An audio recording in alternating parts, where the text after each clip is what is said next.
दोस्तों, इस दुनिया में कितने ताकतवर शासक आए और गए, पर अलेक्जेंडर द ग्रेट की बात ही कुछ और थी। इनका शासन और जज्बा अपने आप में कुछ अलग रहा था। यूरोप के साथ साथ और भी कई देशों के इतिहासकारों ने सिकंदर को विश्व विजेता के रूप में माना था। अपने पिता की मृत्यु के बाद काफी छोटी उम्र में सिकंदर एक फौज लेकर पूरी दुनिया पर फतेह करने निकल गया था और इसी बात को कायम रखने के लिए सिकंदर ने रास्ते में आने वाले हर रोड़े को मिट्टी में मिला दिया था। सिकंदर इस दुनिया का बादशाह था। यदि हम इतिहास के पन्नों को पलटे तो हमें ये पता चल जाएगा कि उस दौर में ऐसा कोई नहीं था जो सिकंदर को ललकार सके सिवाय एक राजा के, और ये राजा थे हिंदुस्तान के राजा, जिनको हम महाराज पोरुस के नाम से जानते हैं। राजा पोरुस की यदि बात करें तो इनकी गिनती उन लोगों में होती है जिनके साथ हमारे इतिहास ने नाइंसाफी की है। सोचने वाली बात यह है कि राजा पोरुस के बारे में हमें जो कुछ सुनने को मिलता है एवं जानकारी मिलता है वो यूरोपियन किताबों से मिलता है। हमारे भारत की किताबों में राजा पोरुस का इतना जिक्र है ही नहीं। इसलिए हम कह सकते हैं कि हमारे देश में राजा पोरुस को वो मान सम्मान नहीं मिला जिसके वे हकदार हैं। तो दोस्तों, आइए जानते हैं कि ये राजा जो सिकंदर के सामने भी नहीं झुका कौन था और इन्होंने विश्व विजेता नाम से जाने सिकंदर का मुकाबला कैसे किया। दोस्तों, 327 बीसी में महाराजा पोरुस की सल्तनत झीलम नदी के पास उस इलाके में थी जो कि आज पाकिस्तान देश में मौजूद है। जिस दौर में सिकंदर दुनिया पर फतेह करने निकला था, उसी दौर में भारत में पोरुस नाम की एक नई उमंग और ताकत पैदा हो चुकी थी। छोटे बड़े कबीलों और काफी राजाओं को हराकर महाराजा पोरुस नंदा एम्पायर और ईरान की सल्तनत के बराबर हो गए थे। समय बीतने लगा और एक समय सिकंदर ईरान के उस बॉर्डर पर आ पहुंचा जो कि राजा पोरुस का पड़ोसी माना जाता था। ईरानी सल्तनत में इतनी ताकत थी कि सिकंदर के बाद एक यही इकलौता सल्तनत था जो कि दुनिया पर काबू कर सकता था।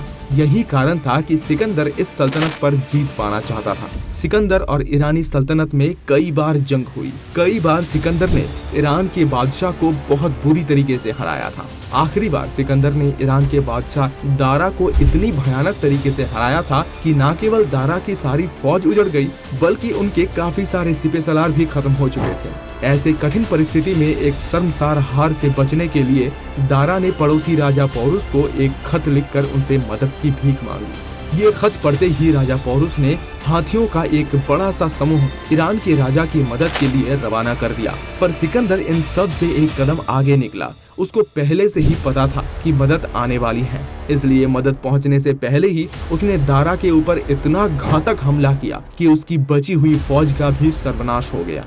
दारा की आधी फौज तो मर गई थी और आधी जो बची थी वो फौज दारा को ही जान से मार दिया और सिकंदर को अपना राजा मानने लगा।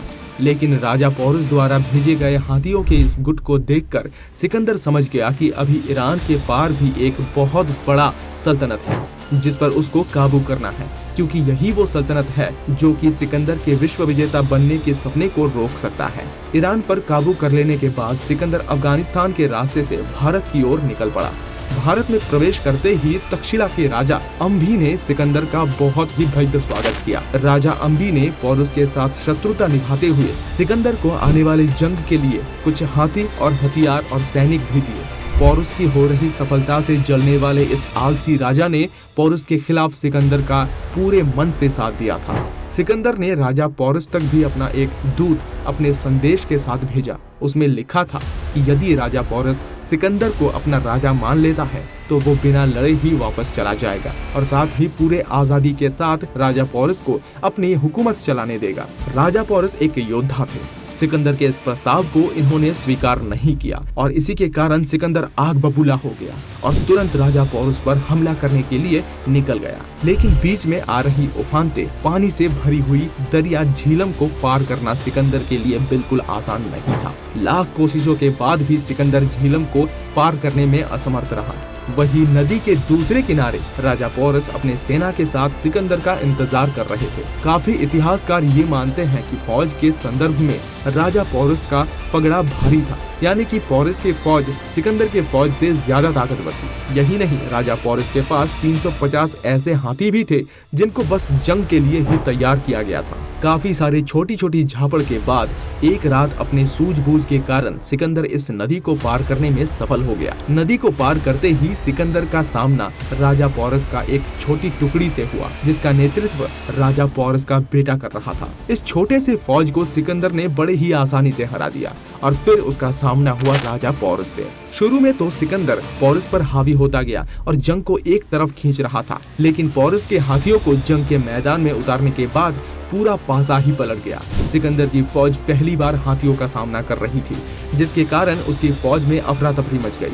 ऐसा माना गया था कि कुछ सैनिक रोने भी लगे थे और कुछ सैनिक पोरस से मिल जाने का भी सोच रहे थे, लेकिन सिकंदर भी कोई नौसिखिया नहीं था। उसने अपने सिपाहियों को यह आदेश दिया कि वो लंबे तीरों से उन हाथियों के आंख पर निशाना बनाए। आग से सने तीरों को अपने आंखों के इतने पास देखकर कई हाथी डर गए और कई तो अंधे होने के कारण पागल हो गए। इसलिए इन हाथियों ने सिकंदर के फौज के बजाय अपने ही फौज को कुचलना शुरू कर दिया। इतिहासकारों का कहना है कि पोरस के हाथियों और उसके रथ गाड़ी ने उसका सबसे ज्यादा नुकसान किया था। 8 घंटे तक लगातार चलने वाले इस युद्ध में दोनों तरफ को ही जान और माल का बहुत ज्यादा नुकसान हुआ था। दोनों राजा भी चोटिल थे। यही कारण था कि सिकंदर ने जंग रोकने का प्रस्ताव राजा पोरस को भेजा था। पोरस ने इस प्रस्ताव को ठुकरा दिया था और इस जंगबंदी के प्रस्ताव पर और जोर डालने के लिए सिकंदर ने राजा पोरस के पास उनके ही एक बहुत प्रिय मित्र को भेजा था। मित्र भले ही पोरस का प्रिय था, लेकिन वो सिकंदर की गुलामी बहुत पहले ही स्वीकार कर लिया था। आखिरकार उसी मित्र के समझाने पर राजा पोरस इस जंग को रोकने के लिए मान गए थे। यूरोपियन इतिहासकारों का मानना है कि ये जंग सिकंदर की जीत के साथ ही खत्म हुआ और पोरस की जाबाजी और साहस से प्रसन्न होकर सिकंदर ने पोरस को जीवित छोड़ दिया था और उसको अपना मित्र बना लिया था। यदि इतिहास को सही तरीके से टटोला जाए तो ये बात उचित नहीं लगती, क्योंकि सिकंदर इतिहास का सबसे बड़ा जंगी होने के साथ साथ वो एक बहुत ही बड़ा जालिम भी था।